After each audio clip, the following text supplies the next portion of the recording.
What's up, everybody? Welcome to DFS by the Numbers. These are my Draftkings MMA picks for UFC Fight Island 3, Darren Till versus Robert Whitaker.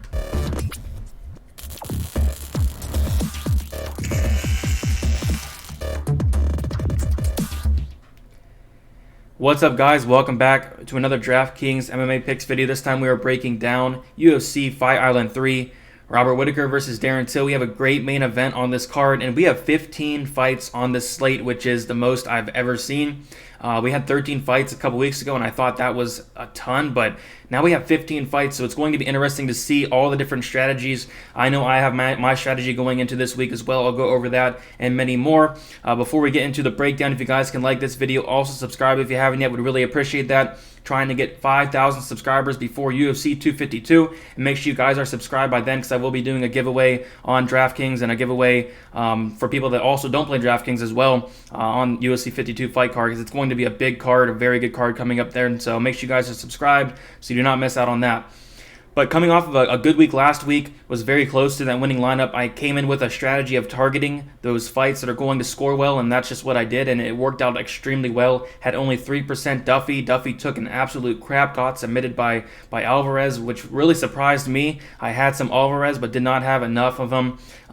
Other than that, I only had about 10% Montel Jackson. Was really heavy on Brett Johns as well. And yeah, I think the strategy going into this week is going to be a lot of the same as last week, where you got to target the fights that are going to score well, because there's a bunch of fights on this card you can just really cross off, because there's a lot of fighters that pretty much go to decision, low output, and you want to target the fights that are going to score well, especially on a 15-fight slate. So like I said, I was very close to the winning lineup last week. I just needed Spivak to outscore Lipsky, or, fight metric counting a little bit more of Spivak's advances, a little bit more ground strikes, but so I needed Spivak to score 6 more points to get that winning lineup, which I think he did. I think they only gave him 1 or 2 advances, which I counted 4 or 5 in that third round, but it all happens. It's all part of the game. Hopefully we get the winning lineup this week, and we're going to go over the fights to target, because I think this is going to be very, very important this week, and we want to target those fights that are going to finish.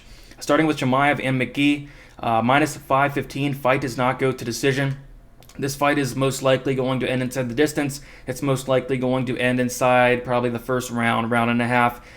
Pretty big mismatch here. I mean, watching tape on McKee, he looks small for the weight class, and Chimaev fought at 185 his last fight against Phillips. He's now coming down to his normal weight class at 170, and we all know how big he looked at 185, so I can't imagine the size difference in this fight. I'm really excited to see the weigh-ins, but yeah, Chimaev, I like him a ton. We'll get into it in a little bit, but this is a fight you're going to want to target pretty much on the Chimaev side.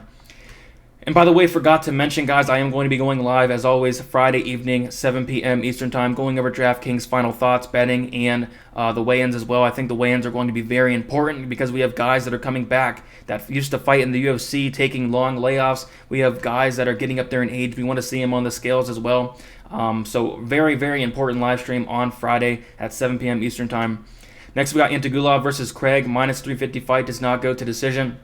This is the people's main event. I mean, Paul Craig versus Antigulov. This is going to be a fun fight for as long as it lasts. This fight is not going to finish. Between the two, they have combined going to decision only twice in 40-something fights. So this is probably most likely going to end inside the distance, and probably most likely going to end inside the first round, if not the first round, early second, because I don't think Antigulov has the gas tank to even get off the stool if this goes to the second round. So a fight I want to target on both sides. This fight I'm going to probably be, besides the main event, the highest on in ownership. I know, as ugly as it looks, this fight is going to score well on DraftKings, because I do think someone's going to get finished, and both these guys are going to come out here trying to finish early, and that's what we want out of DraftKings slate.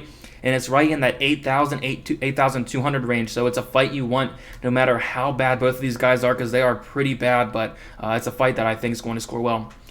So Shogun versus Lil Nog here. Minus 265, fight does not go to decision. Another weird fight where two guys, way past their prime. Lil Nog said he's going to retire after this fight. Lil Nog is 44 years old, and Shogun is 38. And we saw how bad both of these guys looked in their last fight. So honestly, I don't know what to do with this fight. I mean, Lil Nog is 7,200, so I think there's some upside to play him there. Shogun, Both these guys do not have the durability that they once had, and both these guys are pretty chinny. We've seen Paul Craig get a 10-8 round against Shogun in his last fight, so I'm going to be probably playing some of this fight. I do like that 7,200 with Lil Nog. We'll get into it in a second, but I think someone's probably going to get finished in this fight. If not, it's probably going to be a very, very ugly fight, so I wouldn't go all in on it, but it's definitely a fight you're going to want to target. Aspinall versus Jake Collier. This is a fight I like a lot. It's a heavyweight fight. Collier is someone who fought at 170 before, moving up to heavyweight. Or he fought at 185 before, and he moved up to 205, and then now he's at heavyweight. So he's moved up a couple weight classes. And I'm just interested to see what Collier looks like on the scales. Aspinall is someone who is not tested at all, and Collier is someone that we haven't seen in a while, I believe 2 or 3 years, and just really curious to see him on the scales. So kind of an untested guy versus someone who with a lot of question marks surrounding him. And at least Collier did fight in the UFC. Wasn't too impressed with what I saw, but a fight you are going to want to target. Aspinall is in that 8,800 range, and Collier, I believe, is like 7,400. So I do think this is a fight that's probably most likely going to finish. And it's a fight I do want in my DraftKings lineups as well. So Whittaker-Till -160 fight does not go to decision. I can definitely see this finishing early, whether it's a Till knockout or a Whittaker knockout as well. Both these guys, I question their durability. We'll get into it in a little bit, but I do like Whittaker to win this fight, but Till always has a chance to get a knockout, and in this 7,900, 8,300 range, I don't see how this fight doesn't end up on the optimal lineup unless Till gets a third or fourth round knockout, because Till does not throw much at all, but we'll get into that in a second. So these are most of the fights that I'm going to be targeting the most. On a 15-fight slate, you don't want to target the fights that are going to go to decision.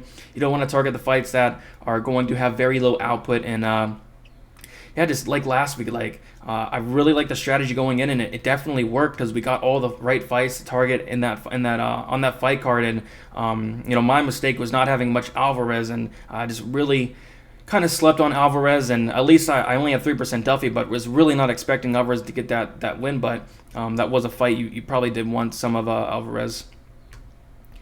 So we'll get into the core plays here. Robert Whittaker, 8,300. Definitely a core play of mine. I do think he is better pretty much everywhere. I don't see how he loses this fight, honestly, unless he gets knocked out.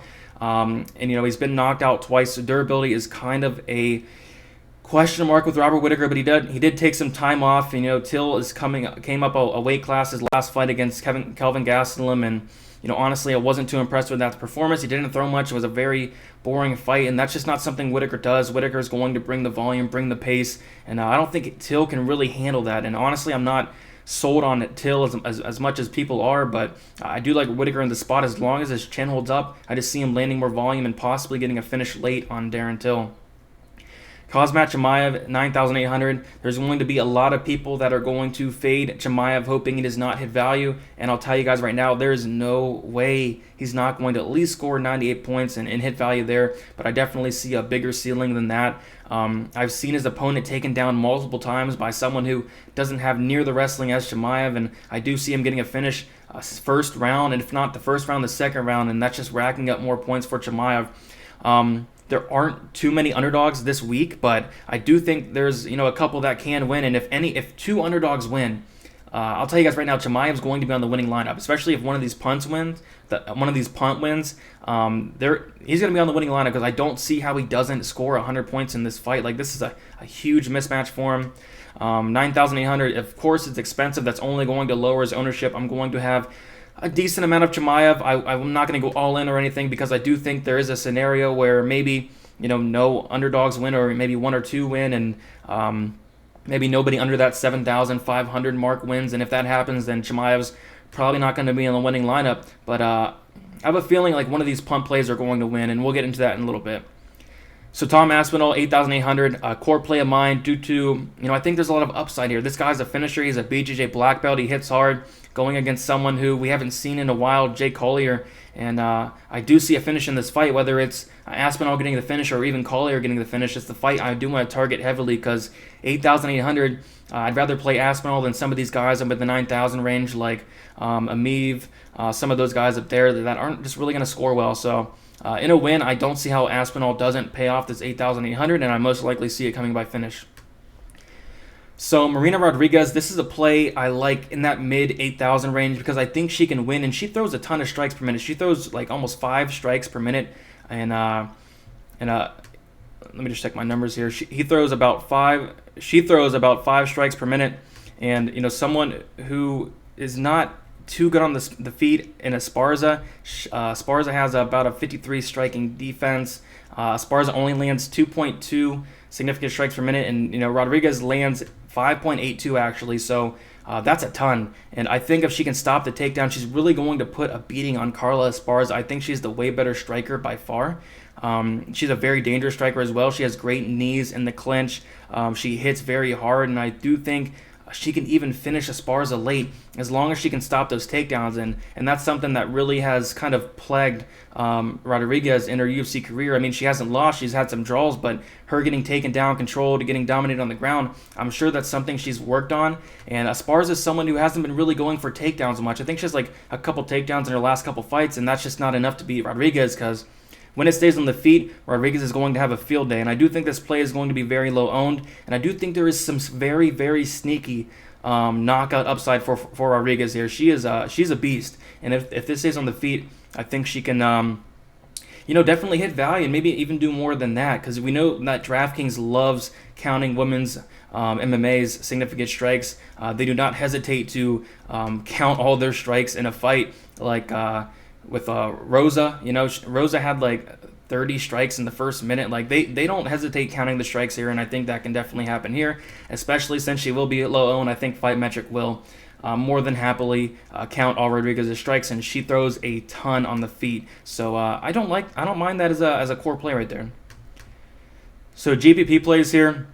A lot of these guys on here are in the fights I want to target. I might add a couple guys and play a couple guys throughout the week, but these are the main ones I'm looking at here. Nathaniel Wood, 9,500. Just not too impressed with his opponent at all. I do think he wins this fight fairly easy. I think he's better everywhere, and I think what really separates him is on the mat with his BJJ. And watching Castaneda was not overly impressed with him. I don't think he's dangerous enough to hurt Wood or finish Wood, and that's really been Wood's downfall, is his durability. Wood has been finished 4 times, twice by sub and twice by knockout, so that's kind of worrisome there. But I don't think Castaneda really has the power to really knock out Wood. Castaneda has a 35% knockout rate, so I like Wood to win this fight. He's a huge favorite, 9,500. If you want to get off the Chimaev chalk, and even I don't know how owned Chimaev is going to be. I haven't done my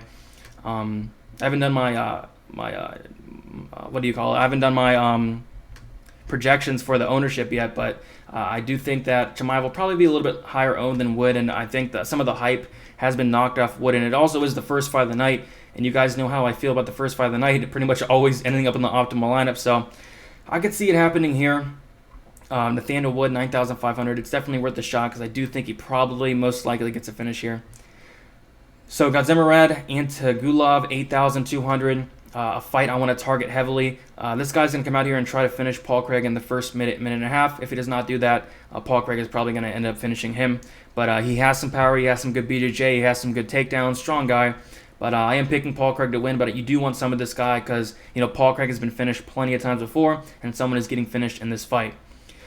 So Marcelo Hua, 9,000, Shogun. I don't know. This fight is very weird, but I have a feeling that this does finish. And he's at that 9,000 price where if he does get an early finish here, he definitely can end up on the optimal lineup.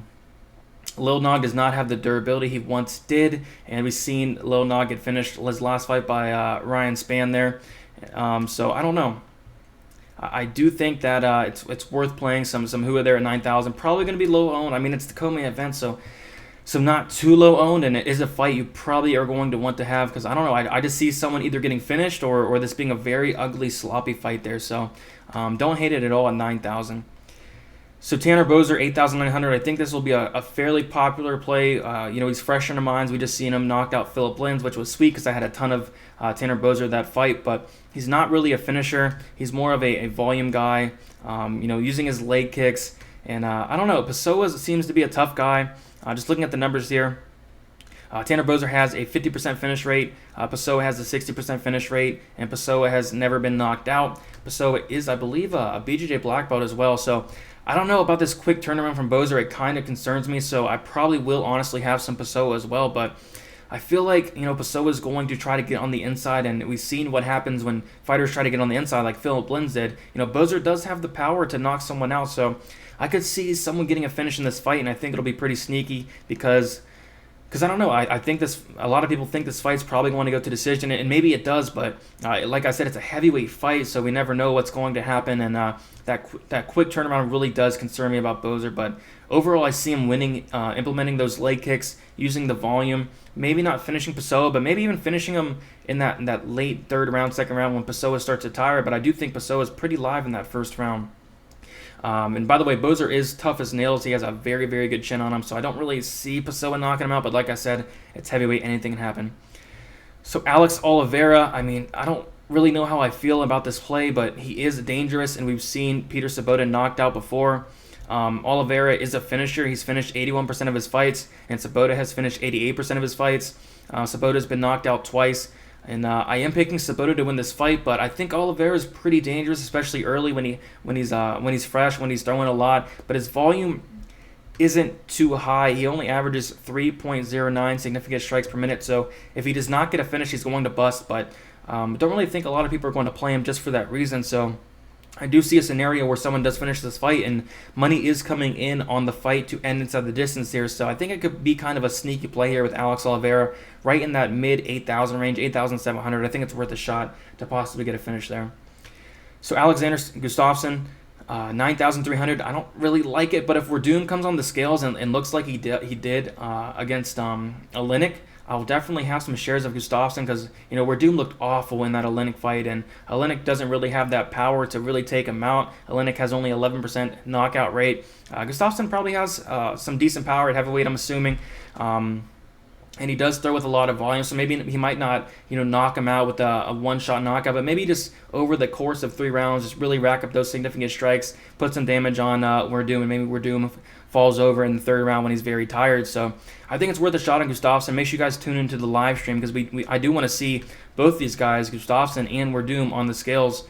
And before I was doing tape, I thought Werdum was pretty live because we have seen these light heavyweight fighters come up to heavyweight and look absolutely awful, but it's really hard to trust Werdum after what he looked like against Oleinik. So I do want to see him on the scales. If Werdum looks like he's been training and looks like he's ready to go, maybe take some shots on Werdum. But if he looks like he did against Oleinik, like he hasn't left the couch, probably gonna up my ownership on Gustafsson.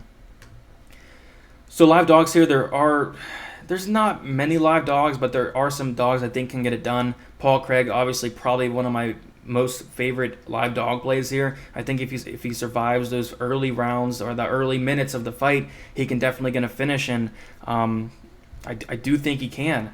He's not really a power guy, but he did show some power against Shogun in his last fight, and he's also good at submissions as well. So if he can survive that early storm that's going to be brought, I do think he can possibly get a finish in that 1st round or very early 2nd round.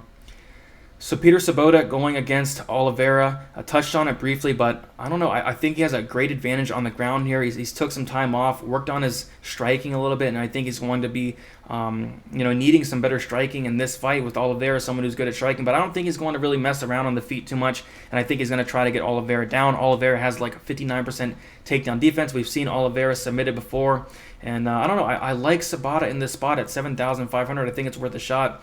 Oliveira has been submitted 3 times, and Sabota's very, very slick on the ground. I was watching tape on him, was very impressed with what I've seen from Sabota, so I don't mind a shot at 7,500 at all.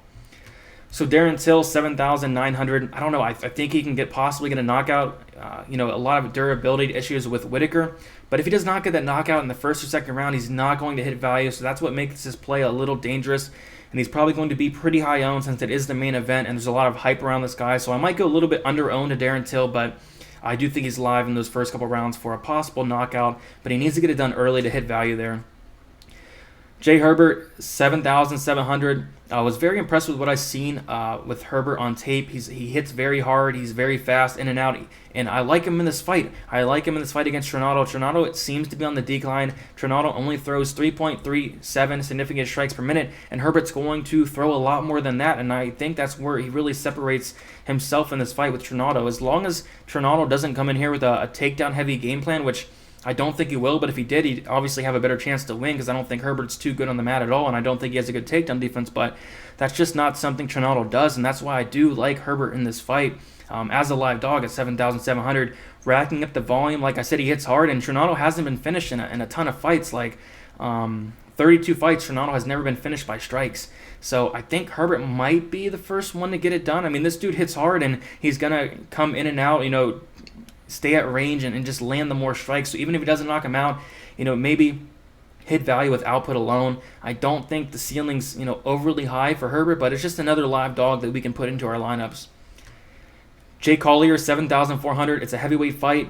He's been in the UFC before, lots of question marks. He's taken 3 years off. I want to see him on the scales, but going against the guy and Tom Aspinall, who has not proven himself at all. Aspinall has, 9 fights against low-level competition, so I think it's worth a shot for Collier because I do think this fight is most likely going to finish, and Collier does pack some power. I don't know if it's going to translate up to heavyweight. Good takedown artist as well. I believe he wrestled in high school years ago, but I don't know. Aspinall is a black belt, but I don't know how legit that black belt really is, and I think it's worth some shots on Collier in a fight you are going to want to target. A heavyweight fight, like we always say, anything can happen in heavyweight, so don't mind Collier as well. And some other guys I'm going to talk about, like Pessoa is also a live dog I'm looking at. Ronson is also a live dog I'm looking at. But other than that, there's some huge underdogs on this slate that I don't really know that can get it done, but just some live dogs for you guys. So pump plays, Rogerio Nogueira, 7,200. He has the power to maybe hurt Shogun and put him out early. I do think if he wins, it's going to be in that first round where, Lil Nog is going to be the most dangerous and when he hits the hardest. And I do think it's worth taking some shots at 7,200. So I actually don't mind that at all. 7,200. I do think that both these guys are at this point in their careers like pretty much done, and this is Nogueira's last fight on his contract, and he's going to retire after this fight, he said. So I don't know. I think it's a fight you're going to want to have, and I don't mind some Lil Nog at 7,200 for that upside, because we did see Shogun getting hurt by Paul Craig, someone who has pretty much not that much power. So I don't mind a shot on Lil Nog there. Mike Grundy, 7,100. This fight's really tough to call. Both these guys are great wrestlers. I honestly think the wrestling is going to cancel itself out. Grundy has probably the power advantage in this fight, but Evelev is undefeated. What is he, 12-0? Don't really see him losing here, but Grundy does have power. But the thing is, Grundy only has 1 knockout in his 13 fights, so that's a little concerning there. And I don't know if he actually has the power to really hurt Evelev, and I don't really like Grundy striking all that much. I think Evelev's the better striker, and Evelev is, training at Tiger Muay Thai and an American top team. So I do think we're going to see a very improved Evelev, and I can tell by the tape that Evelev is improving each fight, but this could be very close. I think Grundy's going to be the bigger guy in there overall. Maybe he can take down Evelev, because Grundy does have some great wrestling. If he does take down Evelev, I don't know if he's going to hold him down, but maybe he does. So in a very close fight, 7,100 is worth a shot on Grundy for sure, but just don't love it. I don't really see a finish in this fight. Don't really see it scoring well, and don't see much takedowns or volume coming from Grundy as well. So it's just something else to look at for a pump play there. And then also maybe Werdum might be a viable pump play. I want to see him at the weigh-ins. Like I said, we know how these light heavyweights have been looking at heavyweight. I think Gustafsson will be fine, but I just want to see both of them on the scales Friday morning. So some fades, Movsar Evelev, 9,100. Just talked about it a little bit. I don't see him taking down Grundy. Maybe he does once. Other than that, maybe land some volume, but he's probably not going to knock out Grundy. Maybe he does late if Grundy tires, but just don't really see a point for playing Evelev. I just think it's a stylistic matchup where he's not likely going to score DraftKings points, and even in his fights on DraftKings, he does not score much. I don't think he's touched 90 points once, and I don't think he will in this matchup here. Ramazan Emeev, 9,400. I don't hate it, but he's more of a decision guy. He doesn't have much power. Maybe he can get multiple takedowns, but even then he doesn't really do much with those takedowns, pretty much lay and pray. I think he wins this fight, but I'd rather play Nathaniel Wood or Jemaev or even Gustafson or someone up there. So I think you could play these guys, but just don't really see too much ceiling for them. All right, guys, that's about it. You guys all can always become a member of my Patreon and receive full access to my model where I get all my stats, projections, all that, GPP lineup percentages, premium breakdown and strategy video, and my Draftkings article as well. All of that will be up. Most of it's up now, but the article will be out sometime Friday. Make sure you guys check out my live stream on Friday evening, 7 p.m. Eastern Time. Going to be going over weigh-ins, final thoughts, betting, and DraftKings as well. And that is going to be very important because I do want to see a lot of these guys on the scales. And, just as well, like I make the price on my Patreon payable for, if you want to use it for a week or a month, I make the price very low so that's possible. Lowest prices out there. I try to, give the best content for the best price out there. And thanks for everybody who signed up. I've had probably 40 members this month, just 40 new members sign up, and that's awesome. A lot of new active guys in my Discord chat as well, so that's awesome to see as well. Hopefully we keep growing on there, and that's about all I got for you guys, and good luck, and let's win some money on Saturday on this 15 card slate.